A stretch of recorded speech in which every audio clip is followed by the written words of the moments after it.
in the studio.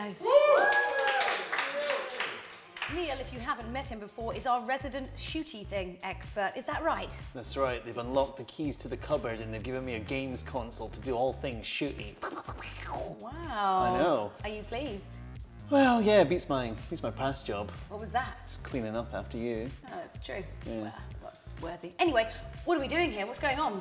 To celebrate the launch of Gears of War 3, I have been playing the first two Gears of War to refresh our audiences to just what has gone before. Oh, yes, I did hear about this. He's been forced to basically play through the first two games so that we can assimilate his knowledge into our Ginx/blurb hive mind. Now download said information to us. What have you noticed? Some of the themes. Do you know what? Tell us a little bit about the plot, because there must be some people out there who don't know what the whole story and the world of Gears of War is. What's going on? Well, the first thing about Gears of War is that it's not set on Earth, and everyone thinks it is. It's set on a world, not unlike Earth, but more muscly. Yeah. It's a planet called Serra. Yeah. Okay. And underneath Serra, they have been mining away for a little bit of precious emulsion, which is like the must-have commodity. Oh, I love a bit of emulsion. Just slap it on. Oh, yeah. It turns out all this drilling's upset the Locusts. They're a race of underground beings, and they've popped up on Emergence Day and given us a good scene to. And now humanity completely on the run. Wow, and so who are we? Who's helping us face this plight? We are the Gears. The Gears? More predominantly, we are Marcus Fenix, who is voiced by Bender from Futurama. Bite my shiny metal. Let's leave it there. He's a huge necked man. He is, he does have a large neck. What's that about? Steroids? I just think maybe it's a low centre of gravity. It's a different gravity This is centre, science so fiction. everyone's technically Science kind of fiction. Everyone's a bit squashed down. stumpy. That's what I noticed. He lives on this depressing planet. He's actually a celebrated war hero because everyone was fighting before the Locust popped up anyway. So they'd like a fight? They've been fighting for 79 years before the start of Gears of War, all over this precious fluid. I don't know, they don't drink it. I don't know what they do with it. It's never actually explained. Wow, that's a huge plot hole. Yeah, well, Yeah. maybe that'll be... Yeah, maybe in 3 they'll be like, actually emulsion is just paint. What do we know about the plot of this game so far? What have they told us? Because they're very secretive these days about things, and I want to know things about it. Well, funnily enough, it would appear in number 3 that things aren't quite over yet, and it's just going to go even further down. The one thing I've noticed about the Gears of War games is they're really depressing. Everyone's dying, everyone's giving up, like, oh, there's only a few of us left, shall we make a last stand? No, I'm just going to sit here and die. Wow, this was not the game for you. I know. This is not the game for you. I'm As a man surprised you managed to get out of bed and come in today. It's a man who used to write the Smiths on his homework. Oh, why does no one like me? Let's play a game. The whole subplot of Gears of War 2 was about the bromance between Marcus Fenix and his best mate Dominic Santiago. There's definitely, yeah, you know. You said there aren't any women, so it's gonna... Well, they tried to introduce women in Gears of War 2. Was there uproar? Not really. There was a sort of subplot of Dominic trying to find his wife who's been missing since the start of Gears of War 1. But how did Phoenix feel about this? Obviously, not that happy. He's like, just leave her. You got me. Yeah. What's the old saying? Bros before hoes? And spoiler alert, they find the wife in the end. Do you know what they do? How boring. They've spent the whole game finding this wife. Do you know what they do? What? Right in the face. What? Yeah, she's a bit... Bit zombie-y. Yeah, Dom's been spending the whole game looking at this photograph of a beautiful girl going, oh, I miss you, my wife, under the pillow before he goes to sleep. Finds her, she's a bit like, still love me, don't you? He's like, nope. Wow, so basically if you become unattractive, you get a shotgun in the face. That is the brutal reality of Gears of War 2. How much like life. Yeah, if you ain't fit, you're for it. What a good catchphrase. Oh, if you ain't fit, you're for it. What a slug line that would have been. That's what that should have been this one. Never mind. If you ain't fit, you're for it. Gears of War 3. Never mind brothers to the end. Well, yeah, apparently in Gears of War 3 there's a lot more girls. I think this has been an overriding complaint because, as it turns out, girls play games as well. No! I know. Shut up! I know. Shut up! Not only that, but they're really good at it. So Gears of War has been like celebrated. Sounds like propaganda to me. It's proper something. Gears of War has always had an amazing multiplayer. Actually, the first Gears of War multiplayer was rubbish.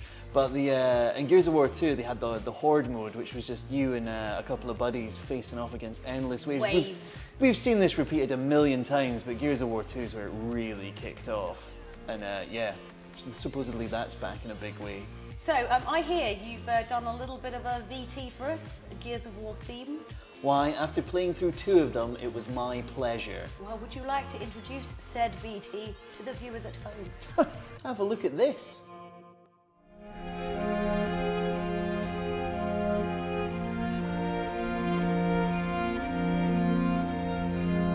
No matter how many times you save the world, life just keeps getting worse. And yet, for old time's sake, we're willing to bet you're prepared to pick up your Lancer one last time and follow Delta Squad to the end of the line. Join us as we fight to the last to bring you our Gears of War 3 review. All right, everybody get inside. We've got unfinished business to... What the hell? Having sunk the last human refuge of Jacinto beneath the waves in an effort to drown off both the Locust Horde and the newly emerging Lambent, the gears have scattered and the coalition of organized governments has shattered. Left without people to protect, we find the gears scavenging and trading with the stranded human populace who want little to do with them. Following a harrowing battle with the Lambent, Marcus is gifted with a chance to find the father he believed dead and end the Lambent threat forever. We're going with him in the conclusion to the Gears of War saga. The story here is the real star of the show. It's not a race to the finish, it's a methodical trudge to the bitter end, littered with reflective moments, dramatic set pieces, and character building.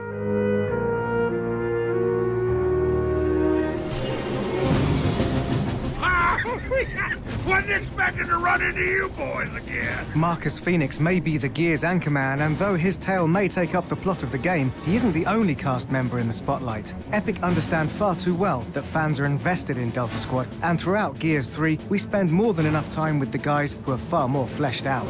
There are plenty of returning cameos to keep the fans happy, including Anya, who finally gets to let her hair down and pick up a Lancer, becoming an invaluable member of the team.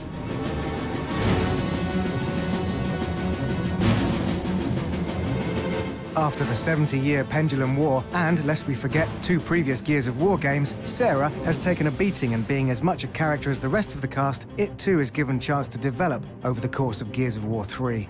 Like never before, the full horror and hopelessness of mankind's situation hits home. Everywhere you turn, the last bastions of humanity are eroding as we are driven to increasingly desperate measures. Epic really pull out all the stops, throwing in surprises for Gears fans that you will not see coming. We will miss you, Sarah.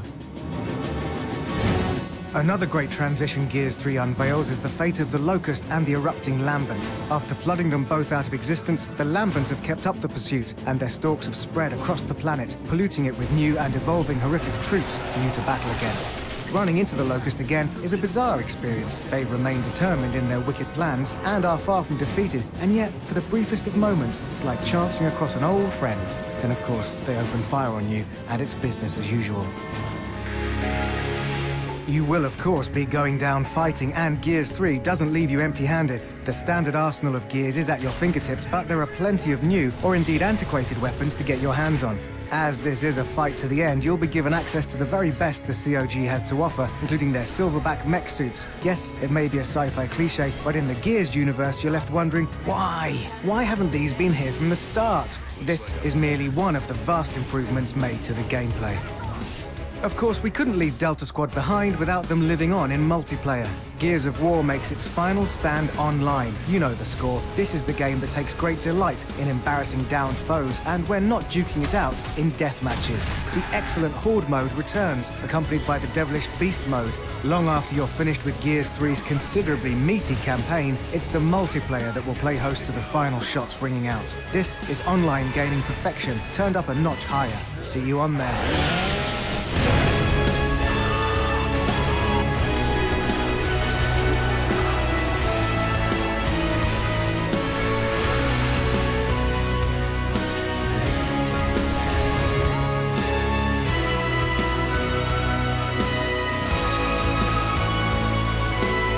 Gears 3 is a bittersweet end. It's a well-written conclusion that gets to the guts of the characters, either by poignant cutscene or chainsaw bayonet. It's the conclusion that fans deserve, and it's been an honor serving with you, Delta Squad. Get to the rear of the fort! Run!